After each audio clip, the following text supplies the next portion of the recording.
All right, shalom, shalom. This is Brother Kasha Quala from the GMS Atlanta Church coming back at you with another lesson, giving all glory, honor, and praises unto Yahweh, Ba'ashem, Yahweh Shai, Ba'ashem, Rachakodash. Double honors to the apostles and elders of Great Millstone who were well. Peace, love, salutation to the 1144 first fruit. This lesson is going to be about dreams. I don't know what I'm going to title it, but it's going to be something doing with a dream. But I really wanted to get into this because I understand brothers have dreams. Okay, I understand brothers have dreams. Personally, most of the time you gotta keep them to yourself. Keep your dreams to yourself because you don't know if they are coming from the left hand side or the right hand side. How do you distinguish or discern whether it's coming from the left or right? Ponder on them. Let them marinate. Sit and think about it. Okay, don't have a dream one night, then wake up that morning and immediately go tell somebody about it. Think about it first. Does it have any weight to it? Anything? Okay. I'm gonna get into Sirach, the 34th chapter. This chapter also talks about a vision too. Okay. It also talks about visions. All right. Now the brother in Chicago, he had a great video about a vision he had about the kingdom of heaven. That's something that should be shared. Okay? Now, every single little one of your dreams need to be shared. Okay? If you have a lot of dreams, cool. Think about them. You don't always have to run and tell the next brother about what you saw, what you dreamed about. It's not always necessary. Okay? It's definitely not always necessary. All right? So without further ado, this is Ecclesiasticus or Sirach chapter 34 and 1. It says, the hopes of a man void of understanding are vain and false, and dreams lift up fools. Now with that being said, we're going to get into two different things. We're going to get into visions, and then we're going to get into dreams. Because a vision is not a dream. Okay? Visions are not dreams. Visions, you can see texture, you can feel, you can touch, you can smell. Me, myself, personally, I've had a vision or two. Okay? And I had, and in those visions, I had a few to Akim in my camp. And I have yet to tell them about it. And it's been months since I had it. It's just something I pondered on.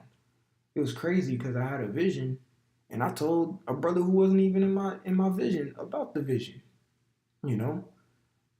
It just didn't dawn on me, or the spirit didn't hit me to just go and tell. Just sometimes you just gotta ponder on things. And you had the vision, you had the dream. It was given to you, so you ponder on it. Okay. Now, of course, like I said, the brother up in Chicago was oh my gosh, his vision that he described in his video was amazing. Okay, but the spirit got put on that brother to tell one of the elders, and one of the elders, the spirit got put on him to put it in the video. That's different, you know. But it wasn't just some random dream, and he decided to go do it and go tell somebody. It was a vision. Okay, so it says the hopes of man void of understanding are vain. Okay, meaning what? Pretty much anyone who's not in this truth have hopes and aspirations in this place. They're vain, man. And if you have hopes and aspirations in America, you're void of understanding. Okay? And it says in false. And dreams lift up fools. All right? A nigga will have a dream about having $1 million in his bank account and be like, yeah, I'm going to get $1 million, bro. Bro, you're a fool. Your dream just lifted you up. And the word dream literally means a deception or to deceive. Okay? To prove the point, I'm just going to go ahead and get the word dream real quick. Dream is almost as a negative sense. It says a sequence of sensations or images passing through the mind of a sleeping person. Right. Going on to say, I'm going to bring the point out. And let's go right to it. It says to deceive, delude, deception, illusion, a phantasm, if that's how you pronounce it. To seek harm or injure. Okay? A lie, deceive. That's what a dream is. Okay? It's an illusion. All right? I'm I'm totally probably gonna butcher the spelling of this. There you go.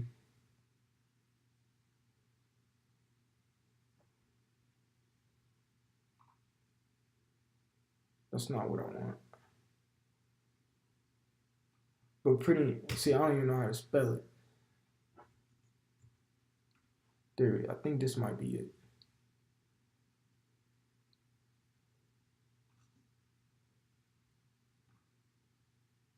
Yeah, this is it. A mirage. Totally just butchered the spelling. A mirage. It says an optical illusion caused by an atmospheric conditions, especially the appearance of a sheet of water in a desert or a hot road caused by the reflection of light from the sky by heated air. Something that appears real or possible but is not in fact so. That's a dream. That's a dream. Okay? It's a mirage.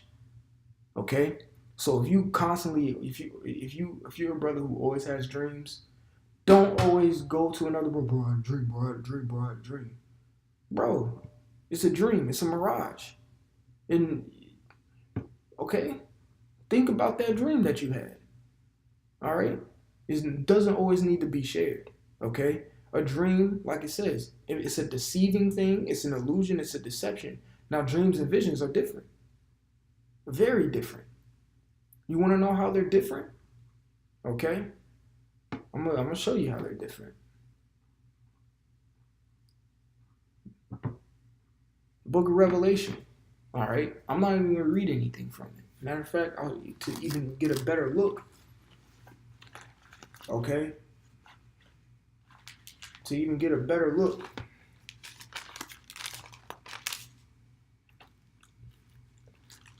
This is the Book of Revelation. The Book of Revelation was a vision. It was a vision that John had. Okay? He had a vision. It wasn't no dream. It wasn't anything false. The visions that Ezra had in 2nd Ezra 13, it was a vision. Meaning these things actually happened. He felt, he saw these things. Okay? He saw them. All right? That's the Book of Revelation and parts of the 2nd Ezra. Those are visions. Things we still talk about today. They're not a dream because they're not false and they're not deceiving. All right? It's not a mirage. It's very real. Okay? It's very real. So if you're constantly having a dream about this, that, okay, cool. Keep it to yourself. All right? And discern whether or not it be of the left hand or right hand side. Okay? So verse 2, it says, whoso regardeth dreams is like him that catcheth a shadow. Can you literally catch a shadow? No, you can't. It's the same thing with a dream. You're chasing false image and false mirages.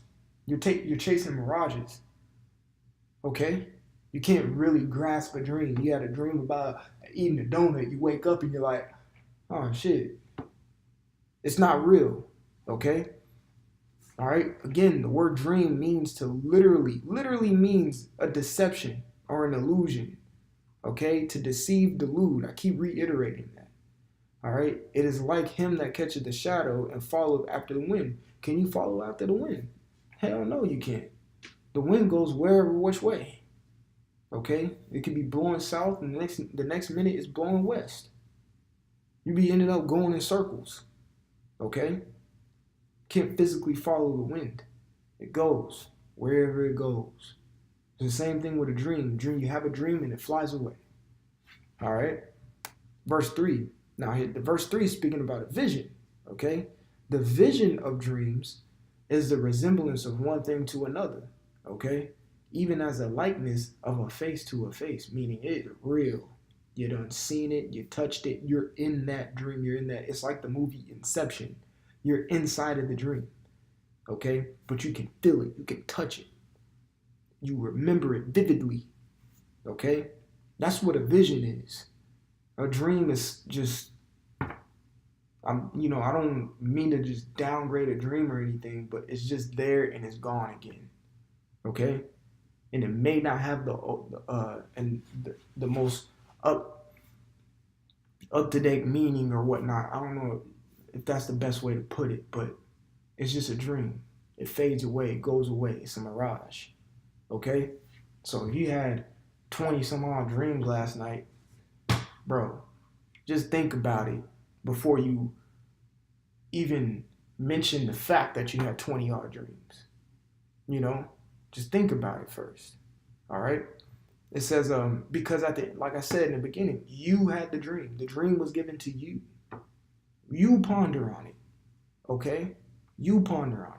If you're always telling somebody, oh, I had a dream, and you start telling them, sometimes, I ain't gonna lie, sometimes I heard a dream, I'm like, okay, you know, what does it have to do with, you know, anything particular biblically or anything of that nature?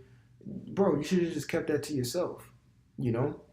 So it says, and a lot of times dreams can be very personal, okay? They could be dealing with something in your life. Me, myself, I have dreams. I've had visions, but I ponder on them to myself, you know? Unless I feel the spirit, unless the spirit jumps on me to tell somebody, you know?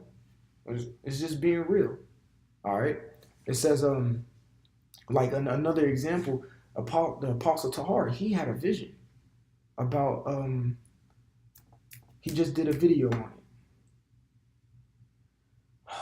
But in that video, he had a dream, all right, which was a vision.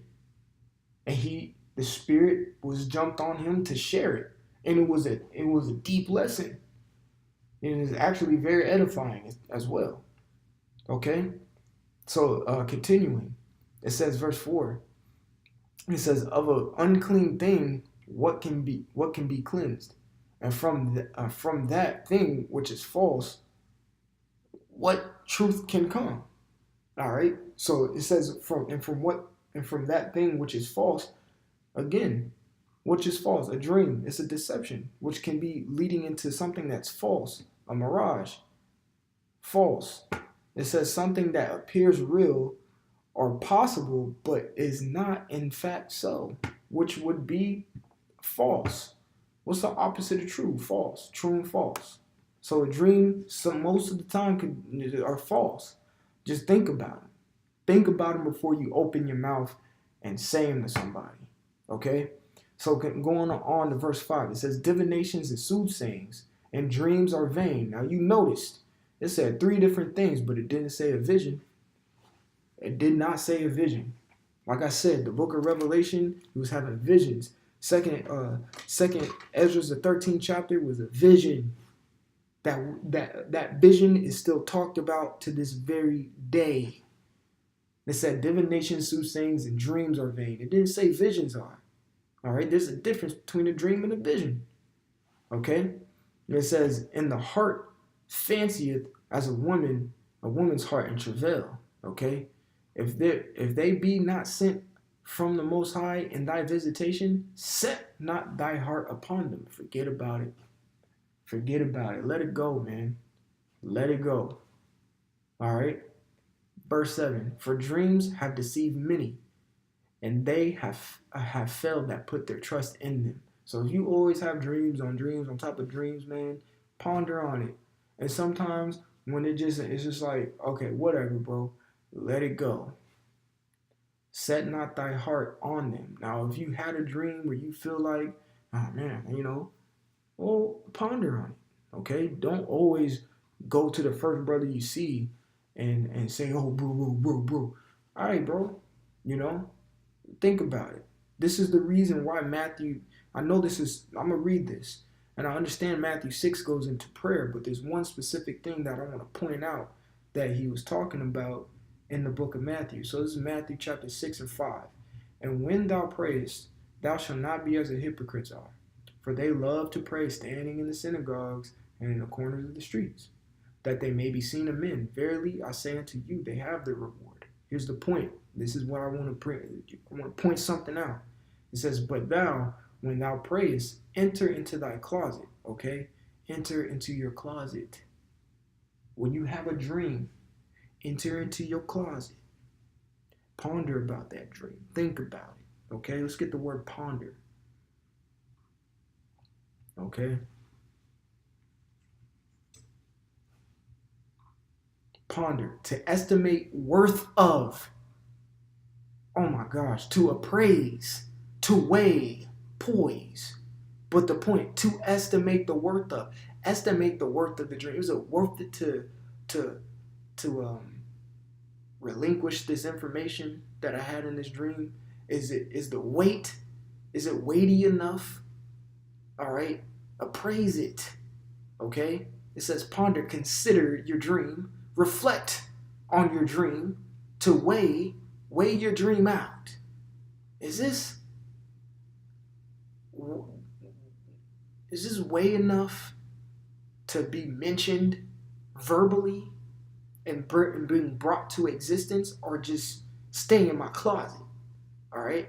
It says to hang, cause to hang, weigh. It says to draw, stretch, spin, to weigh a matter mentally. Weigh your dreams. So ponder on it. And if it's not coming from the Most High, do not ponder on it. Let it go. Let it go. Okay? So Matthew 6:6 again. It says, but thou, when thou prayest, enter into thy closet. That's why he gave you a closet. That's why he gave you a commandment to enter into your closet. All right? And when thou hast shut thy door, shut your door of your mind about that specific dream you had. It does not always need to be shared. Okay?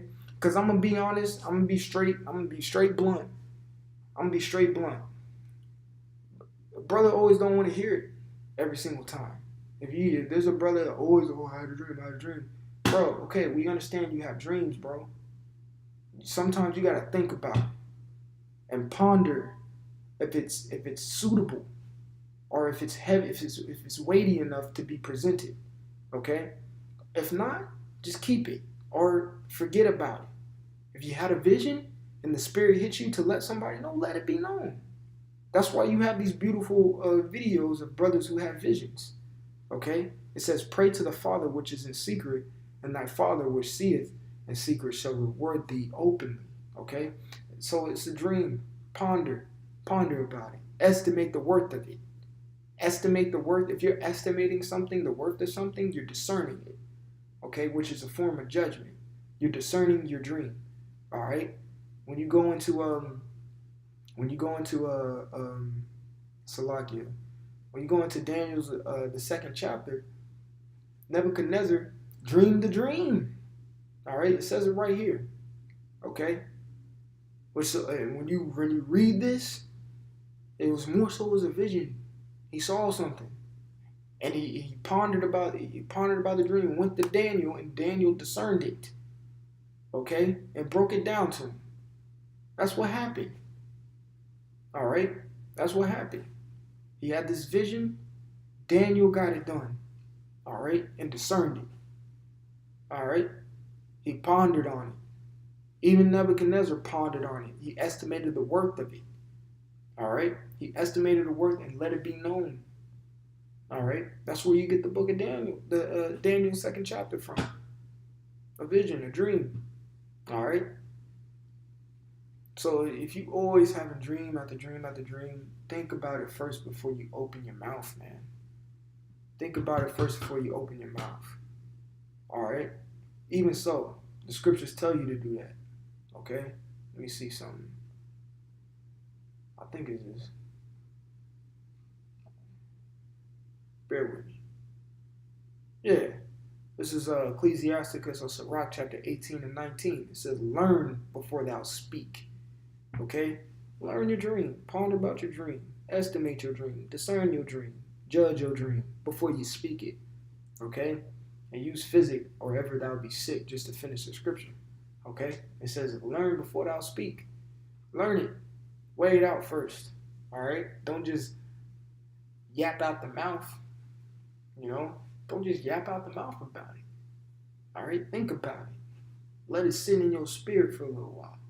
Okay? Of course, you can 100% discern if something came from the left-hand side sometimes. But man, forget that dream. You know what I'm saying? If some brothers get shot up in your dream, man, forget that. We're in our time about salvation. You know? Man. And keep it moving. Keep it trucking. You know, I just wanted to come with this lesson. Lord willing, it was edifying. But you gotta Salakia. But you gotta weigh out and ponder about your dreams. Again, man, the word dream means a deception or illusion, to deceive, to delude, a lie, to deceive. Okay? You got to weigh them out. You have to weigh them out. You got to ponder on them. All right? You got to weigh them out. Simple as that. Before you open your mouth, it's a mirage. All right? Something that appears real or possible, but is not in fact so. So, Lord willing, this lesson was edifying. I'm going to give all glory, honor, and praises unto Yahweh, Ba'ashem, Yahweh Shai, Ba'ashem, Rachakodash. Double honors to the apostles and elders of Great Millstone who rule well. Peace, love, salutation to the 11144 First Fruit. Until next time, on the Brother Kasha Quality from the GMS Atlanta Church, I want to say shalom.